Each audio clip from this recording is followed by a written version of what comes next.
إن الحمد لله نحمده ونستعينه ونستغفره ونؤمن به ونتوكل عليه ونعوذ بالله من شرور أنفسنا ومن سيئات أعمالنا من يهده الله فلا مضل له ومن يضلله فلا هادي له وأشهد أن لا إله إلا الله وحده لا شريك له وأشهد أن محمدا عبده ورسوله أما بعد فإن خير الحديث كتاب الله وخير الهدي هدي محمد صلى الله عليه وسلم وشر الأمور محدثاتها وكل محدثة بدعة وكل بدعة ضلالة وكل ضلالة في النار. أعوذ بالله السميع العليم من الشيطان الرجيم. بسم الله الرحمن الرحيم. يا أيها الذين آمنوا اتقوا الله حق تقاته ولا تموتن إلا وأنتم مسلمون. يا أيها الناس اتقوا ربكم الذي خلقكم من نفس واحدة وخلق منها زوجها وبث منهما رجالا كثيرا ونساء واتقوا الله الذي تساءلون به والأرحام إن الله كان عليكم رقيبا. يا أيها الذين آمنوا اتقوا الله وقولوا قولا سديدا يصلح لكم أعمالكم ويغفر لكم ذنوبكم ومن يطع الله ورسوله فقد فاز فوزا عظيما. قال الله تعالى في القرآن المجيد والفرقان الحميد: والذين إذا فعلوا فاحشة أو ظلموا أنفسهم ذكروا الله فاستغفروا لذنوبهم ولم يصروا على ما فعلوا وهم يعلمون. معزز سامعین، بزرگان دین، نوجوان ساتھیوں، پیارے بچوں اور پردہ نشین اسلامی ماں اور بہنوں،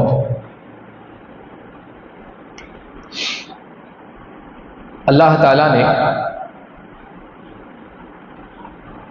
انسان کو پیدا کیا اور اسی کے ساتھ انسان کے اندر اللہ تعالیٰ نے کچھ کمیاں، کچھ کمزوریاں بھی رکھی ہیں کہ جیسا کہ اللہ نے فرمایا وَخُلِقَ الْإِنسَانُ ضَعِيفًا، کہ یہ جو انسان ہے یہ کمزور پیدا کیا گیا ہے، فطری اعتبار سے، طبعی اعتبار سے، عزم و حوصلہ، ہمت، جرأت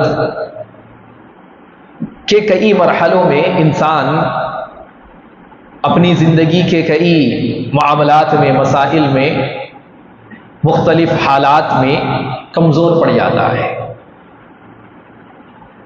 اور اسی کے ساتھ اللہ تعالیٰ نے ہماری ایک کمزوری یہ بھی بیان کی کہ خلق الانسان من عجل، یہ جو انسان ہے بڑا جلد باز پیدا کیا گیا ہے، جلد بازی ہے اس کے پاس، جو بھی چاہیے جلدی چاہیے، ابھی چاہیے، یہ بھی صفت ہمارے اندر پائی جاتی ہے. جب یہ کمزوریاں ہمارے اندر ہے تو پھر ہمارے اندر ان کمزوریوں کی بنیاد پر غلطیوں کا پایا جانا ضروری ہے. جب ایسی کمزوریاں رہیں گی تو پھر زندگی میں کہیں نہ کہیں ہم غلطیاں کریں گے، کچھ نہ کچھ ہو جائے گا ہم سے. لہذا جب ہم سے کوئی غلطی ہو جائے، خطا ہو جائے، کوئی گناہ ہو جائے تو سوال یہ ہے کہ کیا جائے. جب انسان کوئی غلطی کرتا ہے تو کیا اسے اپنی اس غلطی کا اعتراف کرنا چاہیے، یا پھر اس غلطی کو بھول جانا چاہیے، یا پھر اس غلطی پر غلطی کر لینا چاہیے، یا پھر کوئی اور چیز اپنانا چاہیے؟ اس سلسلے میں شریعت ہمیں یہ کہتی ہے، اللہ کے رسول صلی اللہ علیہ وسلم کا فرمان یہ ہے کہ کل بنی آدم خطاء، کہ ہر بنی آدم جو ہے خطا کار ہے، گنہگار ہے. غلطی کر ہی دیتا ہے، اس سے غلطی ہو ہی جاتی ہے، لیکن وخیر الخطائین التواب، سب سے بہترین خطا کار، گنہگار، غلطی کرنے والا وہ ہے جو رجوع کر لے، جو توبہ کر لے، جو معافی مانگ لے، جو اپنی بخشش کروا لے۔ اگر ہم گناہ کریں گے اور توبہ نہیں کریں گے تو پھر یہیں سے ہماری غلطیوں کا سلسلہ شروع ہو جاتا ہے۔ لہذا غلطی کرنا یہ کوئی بڑی بات نہیں ہے، غلطی کرے گا انسان، ہو ہی جائے گی بحیثیت بشر، لیکن غلطی پر اڑ جانا، غلطی پر غلطی کرنا، غلطی کرنے کے بعد غلطی ماننا ہی نہیں، تو یاد رکھیے یہ ایک شیطانی صفت ہے، جسے ہم بے وقوفی بھی کہہ سکتے ہیں یا پھر حماقت بھی کہہ سکتے ہیں۔ غلطی کرنے کے بعد غلطی پر اڑ نہیں جانا چاہیے، غلطی کو مان لینا چاہیے، اعتراف کرنا چاہیے، اور شریعت میں اسی کو توبہ کہا گیا ہے، اور کہا گیا ہے کہ سب سے بہترین گناہ کرنے والا، خطا کرنے والا وہ ہے جو توبہ کر لیتا ہے، معافی مانگ لیتا ہے۔ آج ہمارے اندر جو اخلاقی برائیاں پائی جاتی ہے، ان میں سے ایک بڑی اخلاقی برائی یہی ہے جس پر میں آج بات کر رہا ہوں۔ وہ کیا ہے؟ غلطی کرنا اور اس پر اڑ جانا، اور کرنا، مزے سے کرنا، فخر سے کرنا، بتانا لوگوں کو میں غلطی کر رہا ہوں، کرنے میں کیا برا ہے۔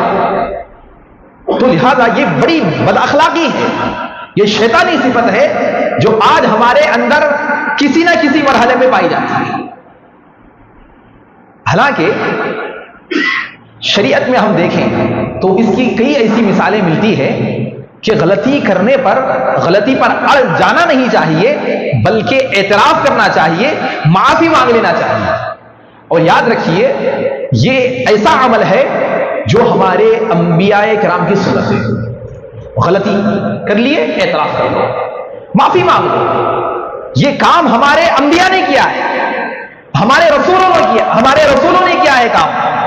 سب سے پہلے حضرت آدم علیہ السلام کی مثال، اللہ تعالیٰ نے جنت میں آدم و حوا علیہ السلام کو رکھا اور کہا وَلَا تَقْرَبَا هَذِهِ الشَّجَرَةَ فَتَكُونَ مِنَ الظَّالِمِينَ، کہ دیکھو جنت میں اچھا مزے سے کھاؤ پیو، اچھی زندگی گزارو، لیکن بس ایک ہی بات ہے کہ وہ جو فلاں درخت دکھ رہا ہے بس اس کے قریب نہیں جانا، فَتَكُونَ مِنَ الظَّالِمِينَ، اگر تم جاؤ گے تو پھر ظالم ہو جاؤ گے، اپنے آپ پر ظلم کرنے والے ہو جاؤ گے، تم خطاکار ہو جاؤ گے، تم گنہگار ہو جاؤ گے۔ لہذا شیطان آیا اور بھٹکا دیا۔ آدم علیہ السلام ہے، حوا ہے، انسان تھے، یاد رکھیے بشر تھے، وہ فرشتے نہیں تھے، لہذا بہکاوے میں آ گئے شیطان کے، انہوں نے درخت کا مزہ چکھ لیا، درخت کے پتے انہوں نے کھا لیے، لہذا اللہ تعالیٰ نے انہیں اس غلطی کی بنیاد پر زمین پر بھیج دیا، جنت سے اتروا دیا، انہیں زمین پر بھیج دیا، غلطی ہو گئی آدم و حوا سے، لیکن ان لوگوں نے کیا کیا؟ کیا وہ ناراض ہو گئے زمین پر بھیجنے کے بعد کہ اللہ تعالیٰ نے کیسا کر دیا ہمارے ساتھ، جنت میں ہم اچھے تھے، زمین پر بھیج دیے گئے ہیں، کیا غم، کیا غصہ، کیا ناراضی؟ نہیں، حضرت آدم و حوا نے کہا ربنا، قالا، دونوں نے کہا ربنا ظلمنا انفسنا، غلطی کا اعتراف کیا، مان لیا، اے ہمارے رب ہم نے اپنی جانوں پر ظلم کیا ہے، ہاں غلطی کی ہے، ہم نے، ہو گئی ہے غلطی، وَإِن لَّمْ تَغْفِرْ لَنَا وَتَرْحَمْنَا لَنَكُونَنَّ مِنَ الْخَاسِرِينَ، اگر تو ہمیں نہیں بخشے گا، ہم پر رحم نہیں کرے گا، تو پھر واقعی معنوں میں ہم خسارہ اٹھانے والوں میں سے ہو جائیں گے، ہم سے بڑا نقصان میں کوئی نہیں ہے اگر تو نے ہمیں معاف نہیں کیا۔ تو دیکھیے حضرت آدم علیہ السلام ہے ابو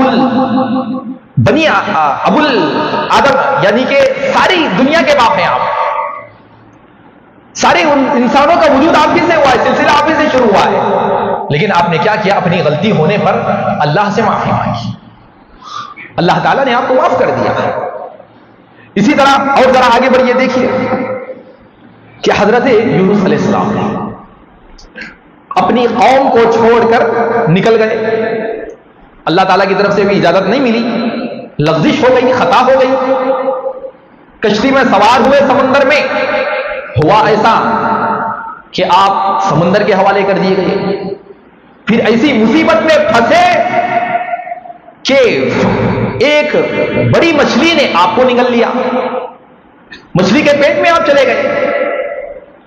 لہذا اس وقت حضرت یونس علیہ السلام نے اللہ سے دعا کی۔ کیا دعا کی؟ اللہ تعالیٰ نے قرآن مجید میں اس دعا کو لکھ دیا، سبحان اللہ، فنادا فی الظلمات، تاریکیوں میں، سمندر کی تاریکی، مچھلی کی پیٹ کی تاریکی، اس تاریکی سے اللہ کو انہوں نے پکارا۔ کیا پکارا؟ لا الہ الا انت سبحانک، اے میرے معبود، اے میرے الہ، تیری ذات ہر عیب سے پاک ہے، تو منزہ ہے، تیری طرف سے کوئی ظلم ہو نہیں سکتا، زیادتی ہو ہی نہیں سکتی، انی کنت من الظالمین، میں ہی ظالموں میں سے۔ سبحان اللہ، کون کہہ رہا ہے یہ؟ وقت کا نبی حضرت یونس علیہ السلام ہے۔ کیا کہہ رہے ہیں؟ انی کنت من الظالمین، میں ہی ظالموں میں سے ہوں، میں نے ہی اپنے آپ پر ظلم کیا ہے۔ لہذا اعتراف کیا، معافی مانگی اللہ سے، فاستجبنا له ونجیناہ من الغم، اللہ تعالیٰ نے دعا قبول کی اور اس بڑے غم سے آپ کو نجات دلا دی۔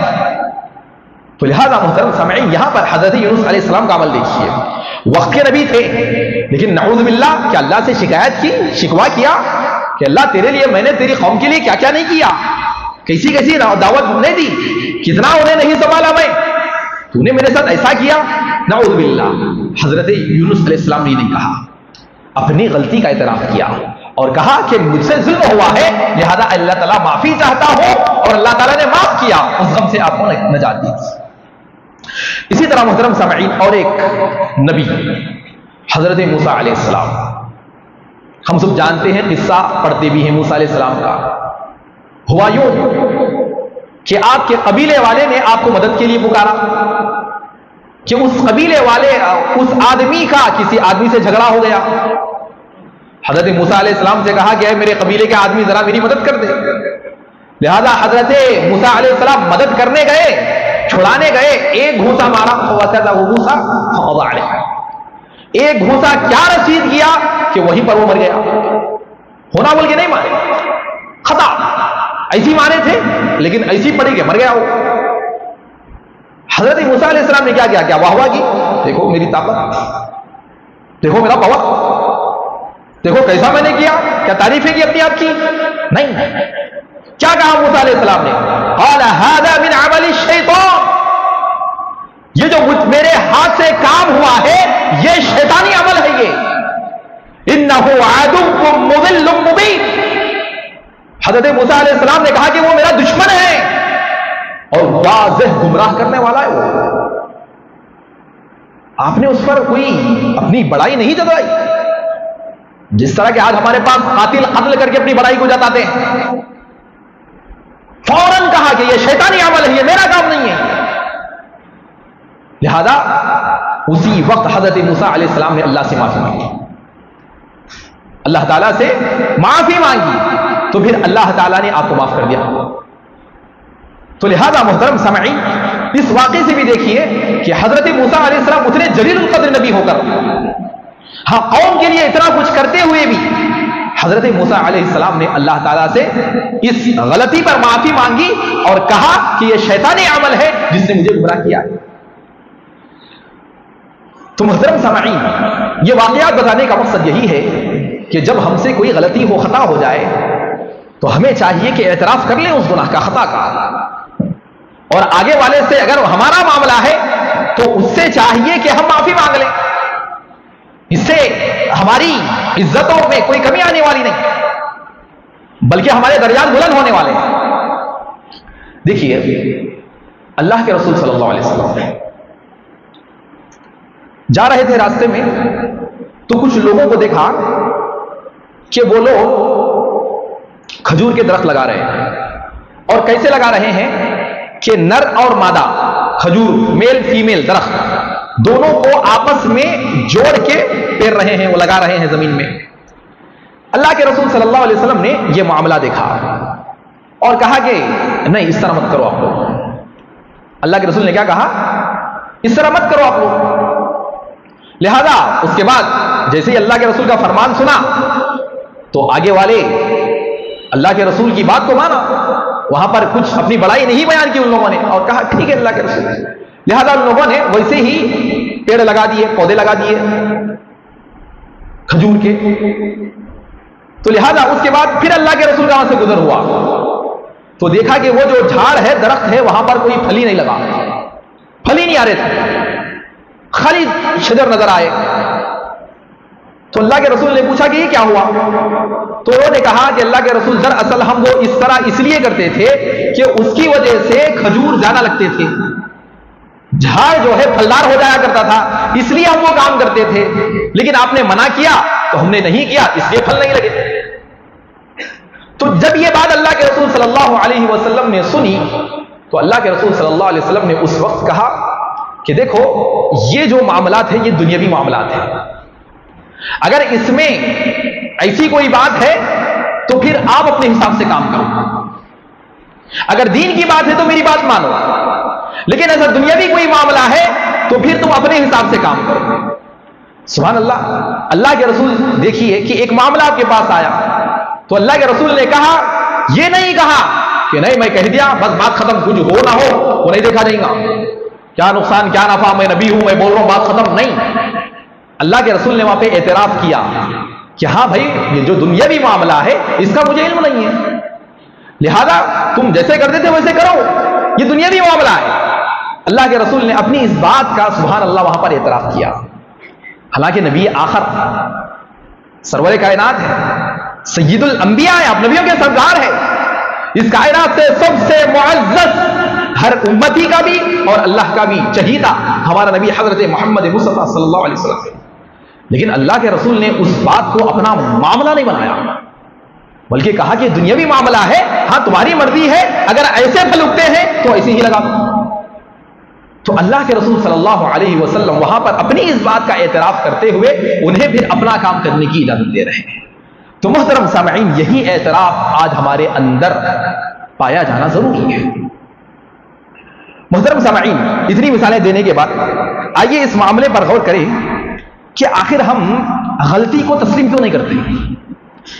غلطی ہے معلوم ہے، غلط ہے معلوم ہے، حرام ہے معلوم ہے، نقصان ہو رہا معلوم ہے، سب کچھ معلوم ہے، لیکن پھر غلطی چھوڑتے کیوں نہیں ہو؟ غلطی پر اصرار کیوں کرتے؟ گناہ پر گناہ کیوں کرتے؟ تو محترم سامعین، اس کے کچھ اسباب ہیں، کچھ وجوہات ہے، جس میں ایک بڑی اہم وجہ یہ ہے کہ انسان کیا کرتا ہے، اپنے آپ کو، اپنی عقل کو معیار بنا لیتا صحیح غلط کا۔ میں جو بولا وہی صحیح، میں جو سوچا وہی صحیح، بس اپنی عقل کو معیار بنا لیتا ہے۔ اب یہ اتنی بڑی خطرناک گمراہی ہے انسان کے لیے کہ جس کے سبب کیا ہوتا ہے، انسان کو اگر بات سمجھ میں نہیں آئی تو ایک وقت میں وہ اللہ کی کتاب کو بھی نظر انداز کر دیتا ہے، رسول کی سنت کو بھی چھوڑ دیتا ہے۔ کیوں؟ کیونکہ اس کے پاس معیار کتاب و سنت نہیں ہے، اس کی عقل ہے، لہذا اس کی عقل میں جو فائدہ مند ہے چیز وہی اس کے لیے فائدہ مند ہے۔ اگر اس کی عقل میں یہ بات آ گئی کہ بھائی اس میں میرا نقصان ہے، گرچہ کہ کتاب و سنت کہہ رہی ہے وہ غلط ہے، لیکن وہ کیا کرے گا؟ وہی کام کرے گا، کیونکہ اس کی عقل نے کہہ دیا کہ یہی کرنا چاہیے۔ لہذا عقل کو معیار بنانے کی ہی بنیاد پر کئی لوگوں نے حدیثوں کا انکار کر دیا، حدیثوں کا انکار کر دیا۔ کیونکہ انہوں نے اپنی عقل سے سوچا کہ بھائی یہ غلط ہے، یہ ہو نہیں سکتا، حدیث گرچہ صحیح ہے لیکن معنی ہی سمجھ میں نہیں آ رہا، لہذا یہ بھی غلط۔ کئی لوگوں نے حدیثوں کا انکار کر دیا، اپنے آپ کو اہل قرآن کہا، جو کہ منکرین حدیث ہے۔ تو یہ گمراہی آئی کہاں سے؟ اپنی عقل کو معیار بنا دیا، اپنے آپ کو صحیح سمجھنے لگ گئے لوگ۔ حالانکہ معیار تو ہمارے لیے یہ ہے، کتاب و سنت کو سمجھنے میں ہم اپنے عقل کے گھوڑے نہیں دہرائیں گے، بلکہ کتاب و سنت کو سمجھنے میں ہم یہ دیکھیں گے کہ اس کتاب و سنت کو ہمارے صحابہ نے کیسے سمجھا، ہمارے تابعین نے کیسے سمجھا، ہمارے تبع تابعین نے کیسے سمجھا، یہ معیار ہے ہمارے لیے۔ کتاب و سنت کو سمجھنے میں اگر عقل کو معیار بنا لیا جائے تو اس طرح کی گمراہیاں وجود میں آتی ہے جس میں کئی لوگ گمراہ ہو جاتے ہیں۔ اسی طرح محترم سامعین، دوسری بڑی خطرناک چیز ہے انا۔ میں انسان جب اپنے آپ کو بڑا سمجھ لیتا ہے، اس کے بعد اگر غلطی اس سے سرزد ہو جاتی ہے تو پھر اس کی انانیت اس کے آڑے آ جاتی ہے، اب وہ ماننے کے لیے تیار نہیں ہوتا. غلطی کرتا ہے، اسے بتایا بھی جاتا ہے کہ یہ غلط ہے، اس سے یہ بھی بتایا جاتا ہے کہ اس غلطی کا اثر کہاں تک پہنچ سکتا ہے، کتنا نقصان ہو جاتا ہے، لیکن وہ ماننے کے لیے تیار نہیں ہوتا. کیوں؟ نہیں، میں بولا نا، میں بڑا ہوں، اگر میں نہیں بول لیا تو پھر میری ویلیو کم ہو جائیں گی. اب یہ جو انا پرستی ہر ایک کے پاس الگ الگ ناحیے سے آتی ہے. کسی کی اپنی طاقت کی بنیاد پر انا میں مبتلا ہو جاتا ہے، کوئی دولت کی بنیاد پر انا مبتلا ہو جاتا ہے، کسی کو شہرت مل جاتی ہے میں پنے میں آ جاتا ہے، کسی کو دولت مل جاتی ہے میں پنے میں آ جاتا ہے. ہر ایک کا معیار الگ الگ ہے. لیکن یہ جو میں پنا ہے، یہ جو انا ہے، یہ انسان کے اندر سے خیر کا جو مادہ ہوتا ہے اسے خارج کر دیتا ہے. یہ جو انا پرستی میں انسان مبتلا ہو جاتا ہے، یہ غلطی ماننے کے لیے تیار نہیں ہوتا، غلطی پر چلتا ہے، دوسروں کو غلطی کا حکم بھی دیتا ہے، لیکن غلطی کا اعتراف کرنے پر آمادہ نہیں ہوتا. شیطان کا مسئلہ یہی تھا. اسے پوچھا گیا کہ ما منعک اللہ تسجد اذ امرتک، کہ جب اللہ تعالیٰ نے تجھے حکم دیا کہ سجدہ کر آدم کو، تو کس چیز سے تجھے روکے رکھا، کس چیز نے تجھے روک دیا؟ تو شیطان نے کیا کہا معلوم؟ انا خیر منہ. انا کا لفظ کہا اس نے، انا خیر منہ. اس نے کیا کہا؟ یہ جو آدم کو سجدہ مجھے کرو بول رہے ہیں، میں تو اس سے بہتر ہوں، میں اس سے بہتر ہوں. اس کے اسی میں پنے نے اسے قیامت سے کے لیے لعین بنا دیا، مردود بنا دیا، رجیم بنا دیا، مردود بنا دیا، اسے ہمیشہ کا جہنمی اسے بنا دیا.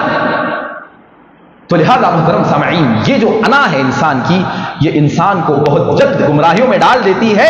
اور بڑی بات یہ ہوتی ہے کہ انا پرست کے اندر اتنا شعور نہیں ہوتا کہ وہ اتنی بڑی غلطی کر رہا ہے. اسی طرح محترم سامعین، تیسری چیز ہے جس کی وجہ سے ہم اپنی غلطی کو ماننے کے لیے تیار نہیں ہوتے، شرم. بھائی اگر میں غلطی مان لیا تو میری ریپوٹیشن کیا رہ جاتی، کیا رہتی عزت میری؟ 4 لوگ میری عزت کرتے، 4 لوگ میری بات مانتے، میں میٹنگاں کرتا ہوں، میں مشورے دیتا ہوں، میں بڑے بڑے مسئلے حل کرتا ہوں. اگر میں غلطی مان لیا تو پھر کون میرا اعتماد کرے گا، کون مجھے اچھا سمجھے گا؟ لہذا نہیں مانتا ہوں. اب وہ غلطی کے لیے کیا کرتا ہوں؟ تعویلیں نکالتا، عجیب غریب باتیں کرنے لگتا. نہیں، میں اس اعتبار سے بولا تھا، نہیں اس اعتبار سے وہ صحیح ہے، غلط ہے وہ، لیکن ماننے کے لیے تیار نہیں. کیوں؟ کیونکہ میری عزت کا مسئلہ ہے.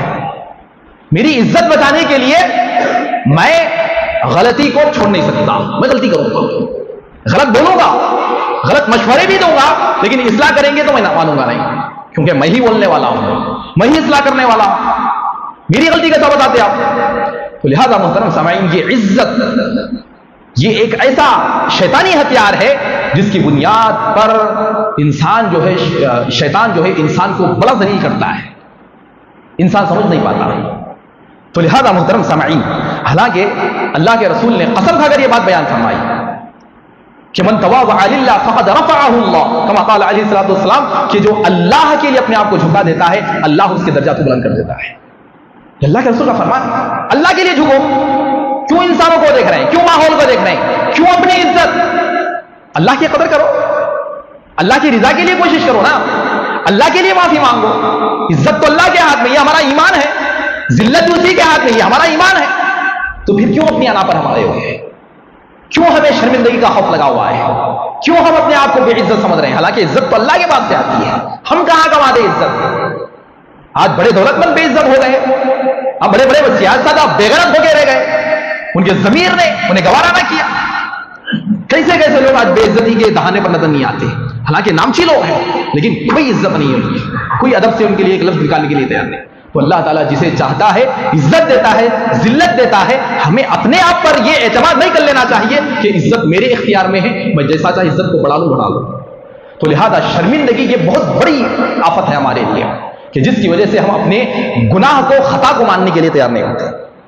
اسی طرح اور ایک بڑی وجہ یہ ہے، آج ہمارے پاس غلطی کو معمولی سمجھ لیتے ہیں. گناہ کرے، چھوٹا ہے بھائی، معمولی ہے، اس سے کیا ہوتا، اچھائیاں کر رہا ہوں میں. گناہ کو معمولی سمجھ لیتے ہیں، حالانکہ اللہ کے رسول نے کہا ایاکم ومحقرات الذنوب، یہ جو گناہ ہے ان کو حقیر سمجھنے سے اپنے آپ کو بچاؤ. مثال دی کر ہمارے سلف نے بتایا کہ دیکھیے پانی کا قطرہ ہوتا ہے, ایک قطرہ معمولی سا قطرہ ہوتا ہے, لیکن جب وہ پے در پہ ایک پتھر پہ بھی گرتا ہے تو ایک وقت میں جا کر دیکھیے کہ پتھر میں بھی گڑا ہو جاتا ہے, پتھر کو بھی وہ چیر کے رکھ دیتا. معمولی سا قطرہ ہے پانی کا, پتھر کے مقابلے میں کوئی اس کی حیثیت نہیں, لیکن جب وہ لگاتار مسلسل اصرار کے ساتھ جب وہ قطرہ پتھر پر گرتا ہے تو اس میں بھی سراغ ڈال دیتا ہے. تو پھر تم جو چھوٹے چھوٹے گناہ بول کر کرتے جا رہے ہو تو کیا یہ بڑے نہیں ہوں گے؟ اور علماء اسلام نے کہا ہے کہ چھوٹے گناہوں پر اصرار اس گناہ کو بڑا بنا دیتا ہے, بڑا بنا دیتا ہے گناہ. تو لہذا گناہ کو معمولی نہ سمجھا جائے. اسی طرح محترم سامعین, یہ بھی ہمارے پاس غلطیوں پر جمے رہنے کی ایک بڑی وجہ یہ ہے کہ ہم کیا کرتے, غلطیوں کا موازنہ کرتے ہیں غلطیوں کے درمیان. اب جیسا کہ ایک شخص کیا بولتا, رشوت لیتا, اور دوسری طرف کیا بولتا, بھائی میں سود تو نہیں کھا رہا ہوں نا, سود نہیں کھا رہا, چوری کرتا, جھوٹ بولتا, دھوکہ دیتا, پھر کیا بولتا, بھائی میں نماز تو پڑھ رہا ہوں نا. یعنی کہ ایک گناہ کرتا دوسری کے لیے جواز نکالے رہا غلطی کے ذریعے سے, بھائی یہ کر رہا ہوں تو وہ تو نہیں کر رہا ہوں نا. تو لہذا یہ جو غلطی سے غلطی کا موازنہ, یہ خود بڑی غلطی ہے. غلطی سے غلطی کا موازنہ نہیں ہوتا, وہ بھی غلط ہے یہ بھی غلط ہے, یہ بھی نہیں کرنا ہے وہ بھی نہیں کرنا ہے. ایسا نہیں کہ یہ غلطی کرے تو وہ غلطی معاف, یہ غلطی کرے تو وہ غلطی, یہ غلطی نہ کرے تو وہ غلطی کا جواز. تو لہذا آج بھی ہمارے پاس بہت زیادہ ہے, خصوصاً جو کاروبار کرتے, تجارت کرتے, گالی دے رہا, جھوٹ بول رہا, دگا دے رہا, پھر بولتا ہوں بھائی میں فائنانس میں پیسہ نہیں لیتا ہوں, بھائی میں سود نہیں کھاتا ہوں, بھائی میں ایسا نہیں کرتا ہوں, بھائی ایسا نہیں کرتا. حالانکہ کر رہا بڑے بڑے گناہ, لیکن ایک گناہ کو, بڑے گناہ کو سامنے رکھ کے کیا بول رہا, بھائی وہ تو نہیں کروں نا. تو یہ بھی ایک بڑی وجہ ہے کہ ہمارے بہت سارے مسلمان بڑے بڑے گناہوں میں ملوث ہے دوسرے گناہوں کو کمپیئر کرتے ہوئے. تو لہذا یہ بھی ایک بڑی گمراہی ہے جو آج ہمارے پاس آئی ہوئی ہے. اسی طرح کئی لوگ ایسے ہوتے ہیں جو غلطی کرتے ہونا بول کے کرتے, کیوں کرتے, اپنا مفاد اکیوا رہتا ہوتے, فائدہ رہتا ہوتا, اس فائدے کو حاصل کرنے کے لیے میں غلطی کرنے کے لیے تیار ہوں. ہاں بھائی ہاں غلطی ہے, لیکن بھائی میرے فائدے کا معاملہ ہے, پروفٹ آ رہا وہاں سے, میرے نفع کی بات ہے. آگے والا غلط ہے, غلطی کر رہا ہے, لیکن اس غلطی پر میں بھی سپورٹ کر رہا ہوں, میں بھی پیسے دے رہا ہوں. کیوں دے رہا ہوں, مجھے فائدہ ملے گا, مجھے پروفٹ ملے گا, مجھے پیسہ ملے گا. تو لہذا یہ بھی غلطی کرنے کا ایک ہمارے پاس حربہ ہے جو بڑی آسانی کے ساتھ ہم کر لیتے ہیں. یہ بھی سودا کہ اپنے مفاد کے لیے, اپنے فائدے کے لیے ایک غلط انسان کی مدد کر دیتے ہیں, ایک غلط انسان کو کرسی پر چلا دیتے ہیں. تو لہذا یہ بھی ایک بڑی غلطی ہے جو آج ہم میں سے اچھے پڑھے لکھے لوگ بھی کر جاتے ہیں. تو لہذا جو غلطی ہے غلطی ہے, غلط انسان کر رہا ہے, وہ انسان سے بھی غلطی ہو رہی ہے. تو لہذا ایسی غلطی میں ساتھ دیتے ہوئے اپنے آپ کو غلط کروانا یا پھر اسے مدد کرنا, یہ بھی ایک مسلمان کو, سچے مسلمان کو, حقیقی مسلمان کو زندگی تھا. اسی طرح محترم سامعین, یہ ایک بڑا مسئلہ یہ ہے کہ غلطی کرتے ہوئے اپن ایک بہانہ ڈھونڈ لیتے ہیں, ایک بہانہ ڈھونڈ لیتے ہیں. غلطی کرتے کیوں کر رہے بھائی بول کے وجہ, تو بھائی نہیں دوسرا راستہ نہیں تھا, نماز نہیں پڑھے, کئی نہیں پڑھے, نہیں کام تھا بھائی, بڑی بڑی مشغولیت تھی. حالانکہ اس سے بڑی مشغولیت کوئی بھی نہیں ہے, لیکن دل کو تسلی دینے کا سے جھوٹا بہانا, نہیں بھائی فلاں کام تھا, فلاں جگہ گیا تھا. وعدہ کرتے مکر جاتے, حالانکہ وعدہ خلافی منافق کی علامت ہے, ہم پڑھتے جانتے. پھر کیا بولتے تسلی, ارے فلاں کام میں تھا نا بھائی, اس نے نہیں آ سکا. تو لہذا اس طریقے سے ہم کیا کرتے, گناہ کے لیے بہانہ بنا لیتے. اور ایک مقولہ ہے, عذر گناہ بدتر از گناہ, گناہ سے بدتر گناہ کے لیے بہانہ ڈھونڈ لینا ہے. یہ بڑی غلطی ہے. اور یہ بات یاد رکھیے, جو انسان گناہ کے لیے بہانے بنا لیتا انہیں کبھی توبہ نہیں کرتا ہے, کیونکہ اس کو مل گیا بہانہ گناہ کرنے کا. اب ایسا گناہ کرنے والا, اس سے توبے کی کیا امید ہو سکتی, اس سے خیر کی کیا امید کی جا سکتی, جس سے گناہ کو کرنے کے لیے ٹھیکہ بنا لیا بہانے کو, تو پھر اس سے خیر کی کیا امید. تو لہذا یہ بھی ایک بڑی غلطی ہے جو ہم میں سے اکثر لوگ کر جاتے ہیں, اور دل کو ایسی جھوٹے موٹے بہانے بنا لے کے اس غلطی سے اپنے آپ کو الگ کرنے کی کوشش کرتے, جو کہ ہو نہیں سکتی. اسی طرح محترم سامعین, کبھی انسان کیا کرتا, کسی کے احسان تلے دب جاتا. یہ ایک بڑا مسئلہ ہمارے پاس. کوئی بڑا آدمی ہے جس نے قرضہ دے دیا, پیسے دے دیا, وقت پہ مدد کر دیا, اب ان کچھ غلط کر رہا, میں بھی جا کے اس کا ساتھ دے رہا ہوں. کہیں کو نہیں بھائی, وہ ایک وقت میں انہوں احسان کرے میرے اوپر, ہاں جس وقت کوئی مدد نہیں کرے انہوں کرے تھے، انہوں میرے کام آئے بھائی، انہوں میرے بچے کی شادی کرے، انہوں فلاں وقت میں اتنا پیسہ دیے میرے کو، ان کے لیے میں اتنا نہیں کر سکتا ہوں. گرچہ کہ غلط ہے، غلطی کر رہا ہے، وہ ظلم کر رہا ہے، کسی کا حق مار رہا ہے، میں اس کا ساتھ دے رہا ہوں. کیوں دے رہا ہوں؟ کیونکہ بھائی اس کا احسان میرے اوپر ہے. تو کیا کسی کا احسان اپنے آپ پر ہونے کی وجہ سے کیا ہم کسی غلط آدمی کا غلط ساتھ دے سکتے ہیں؟ نہیں دے سکتے. لیکن ہم دے رہے ہیں. کیوں دے رہے ہیں؟ کیونکہ ہمارے پاس غلطی میٹر نہیں کرتی، گناہ میٹر نہیں کرتا، آگے والے کی عزت احترام اس کے دل میں اپنی جگہ، ہمارے پاس اس کی اہمیت ہے. اس لیے غلطی کی اہمیت ہماری نظروں سے اوجھل ہو گئی. تو ایسے بھی بہت سارے لوگ آپ کو ملیں گے کہ غلطیاں کریں گے، غلط کاروبار میں ان کا ہاتھ ہوگا، سپورٹ کریں گے. وجہ کیا ہے کہ آگے والا ہمارے اوپر بہت احسان کر کے رکھا ہوا ہے. تو لہذا یہ بھی ایک راستہ ہے جس کے ذریعے سے انسان آج گناہوں پر گناہ کیا جا رہا ہے اور اس پر مصر ہے. اسی طرح اور ایک اہم چیز یہ ہے کہ بہت سارے لوگ کیا سمجھتے ہیں، اللہ کی جو رحمت ہے اس کا تصور غلط لے لیتے ہیں. گناہ پہ گناہ کرنا کیا ہوتا ہے؟ اللہ معاف کرنے والا ہے بھائی، بڑا غفور ہے، بڑا بخشنے والا ہے. اللہ تعالیٰ 70 ماؤں سے زیادہ محبت کرتا بھائی. اللہ تعالیٰ اپنے 100 رحمتوں میں سے صرف ایک حصہ رحمت کا زمین پہ بھیجا، 99 حصے رحمت کے اس کے پاس ہی معاف نہیں کریں گے. اللہ معاف کر دیں گے جی، ایک مینٹیلٹی ہے، اللہ معاف کرے. حالانکہ اللہ تعالیٰ نے قرآن مجید میں کہا وَإِنِّي لَغَفَّارٌ لِمَنْ تَابَ وَآمَنَ وَعَمِلَ صَالِحًا، کہ اللہ نے کہا کہ میں بخشنے والا ہوں، میں معاف کرنے والا ہوں. کس کو؟ لمن تاب وآمن وعمل صالحا، جو توبہ کرے، معافی مانگے، ایمان لائے اور عمل کرے، ایسے کے لیے وہ غفار. ایک گناہ پر گناہ کرنے والے پاپیوں کے لیے معاف کرنے والا نہیں ہوئی. ہاں جو گناہ کر کے اعتراف کرے، ارے گناہ پر شرمندہ ہو، اللہ کے سامنے سربا سجدہ ہو کے رو رو کے گڑ گڑا کے معافی مانگے، ایسے لوگوں کے لیے اللہ غفار ہے. یہ جھوٹے موٹے مکار چور دھوکے باز لوگ، ایسے لوگ اللہ سے امید نہیں رکھ سکتے کیونکہ ان کا تو روز کا معاملہ ہے. تو لہذا ایسی غلط امید نہیں لگانا. اللہ تعالیٰ اس سے معاف کرتا ہے جو معافی مانگتا ہے گناہ پھر سے نہ کرنے کا ارادہ کر کے. یہ معمول کا روز کا معمول بنا لینا، گناہ کرنا توبہ، گناہ توبہ، گناہ توبہ، برائے نام توبہ، پھر گناہ کرنے کا ارادہ دل میں رکھتے ہوئے توبہ، تو پھر ایسی توبہ کی کوئی گنجائش نہیں ہوتی. تو لہذا اللہ کی رحمت کا غلط مفہوم نہیں لینا چاہیے. اللہ تعالیٰ جہاں پر غفور الرحیم ہے وہیں پر اللہ تعالیٰ شدید العقاب بھی ہے، سخت سزا دینے والا ہے. ان اللہ عزیز ذو انتقام، اللہ تعالیٰ پورا غالب ہے مکمل اور انتقام لینے والا بھی ہے. اللہ نے کہا میں انتقام لوں گا، میں بدلہ لوں گا، میں مظلوموں کو ان کا حق دلاؤں گا، میں. یہ اللہ تعالیٰ کہہ رہا ہے. تو لہذا محترم سامعین کبھی یوں نہ سمجھا جائے کہ نہیں اللہ معاف کرے گا. اللہ معاف اسی کو کرے گا جو واقعی معنوں میں معافی کا طالب ہو، گناہ نہ کرنے کا ارادہ اپنے دل میں رکھا ہوا. اسی طرح اور ایک اہم مسئلہ جس کی وجہ سے ہم گناہ پر گناہ کرتے وہ ہے تصریف. تصریف کا مطلب کیا ہے؟ کل معافی مانگیں گے، آج کا دن چھوڑ دو، آج کر لیں گے بھائی یہ کام، کل سے نہیں کریں گے. اب کئی لوگ رہتے نہیں جمعے سے نہیں کریں گے، جمعے کا الگ ایک ذہن بنا ہوا ہے، نہیں بھائی جمعے کی نماز پڑھے بعد چھوڑ دیں گے. اب کئی تھوڑے آئنٹی کے لوگ آتے ہیں، نہیں بھائی جیسا سعودی گیا، دبئی گیا، اچھا جاب مل گیا، بھائی 100 چیزاں چھوڑے تو میں جی ایک الگ. ارے بھائی یہ کل آپ کے ہاتھ میں کہاں ہے؟ کہاں سے سوچ لیا کہ آپ کو کل ملے گا؟ کیا گارنٹی آپ نے لکھوا لی ہے کہ کل کی زندگی آپ کو ملے گی؟ ارے کتنے نوجوان صحت مند جو آج کے آج مر گئے، کل تک کا ان کا موقع نہ ملا. کس بھروسے ہم کل کی امید رکھتے ہیں؟ کیا کل ملے گا آپ کو؟ آپ کی صحت صحیح رہے گی؟ اللہ نہ کرے کسی حادثے کا شکار نہیں ہو سکتے، کسی بیماری میں آپ مبتلا نہیں ہو سکتے، کیا اچانک ہارٹ اٹیک نہیں آ سکتا؟ ہمیں کیا نہیں ہو سکتا ہمارے ساتھ؟ تو پھر ہم یہ کیسے کہیں گے کہ ہم کل معافی مانگ لیں گے؟ جوانی موج کر لیں گے، بڑھاپے میں معافی مانگ لیں گے. تو لہذا یہ تصریف ہے جو کہ شیطانی عمل ہے.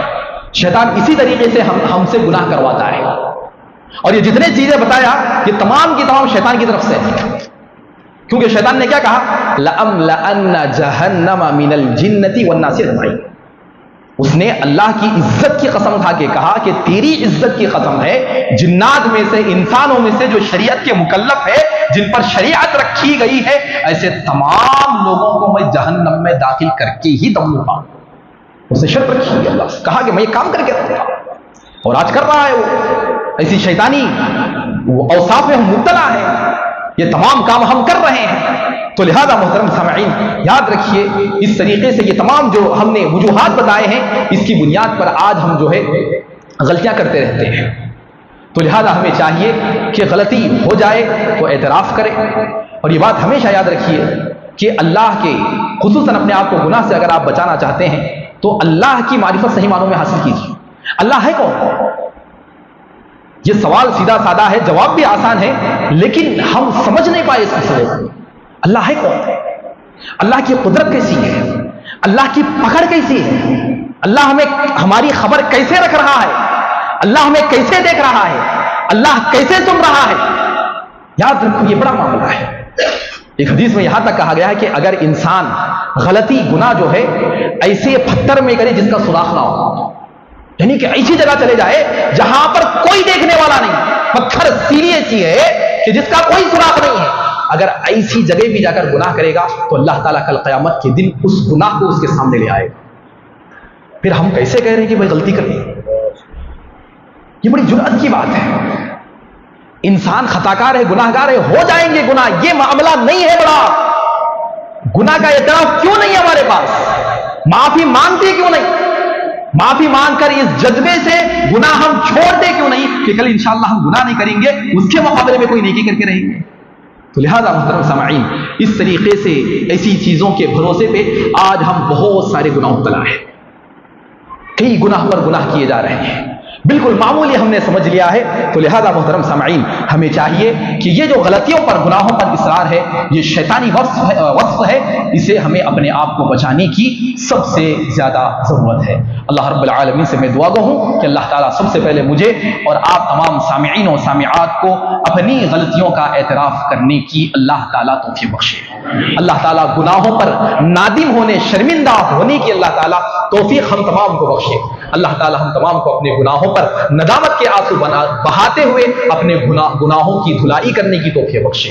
اللہ تعالیٰ ہم تمام کو نیکوکار بنائے، متقی بنائے، تقوی شعار بنائے۔ اللہ تعالیٰ ہم سب کو اس کا خوف کھاتے ہوئے اپنے آپ کو ہر معاملے میں گناہوں سے پاک رکھنے کی توفیق بخشے۔ اللہ تعالیٰ ہم تمام کو اس دور پرفتن میں صراط مستقیم پر چلائے، عقیدہ توحید پر اللہ تعالیٰ ہم تمام کو ثابت قدم رکھے۔ اللہ تعالیٰ عالم اسلام میں جو مظلومین ہیں، اللہ تعالیٰ تو ان مظلوموں کی مدد فرما۔ اللہ تعالیٰ جو ظالم ہیں یا اللہ تعالیٰ انہیں کیفر کردار تک پہنچا۔ اللہ تعالیٰ ہم تمام مسلمانوں کی حفاظت فرما۔ اللہ تعالیٰ ہم تمام لوگوں کے، ہمارے لیے جو مذہب اسلام ہے اس پر چلنے کی توفیق بخش۔ اللہ تعالیٰ ہم سب کے گناہوں کو معاف فرما، خطاؤں کو درگزر فرما۔ آمین ثم آمین۔ بارک اللہ لنا ولکم فی القرآن العظیم ورفعنا وإیاکم بالآیات والذکر الحکیم انہ تعالی جواب کریم ملک رؤوف رحیم ورب حلیم۔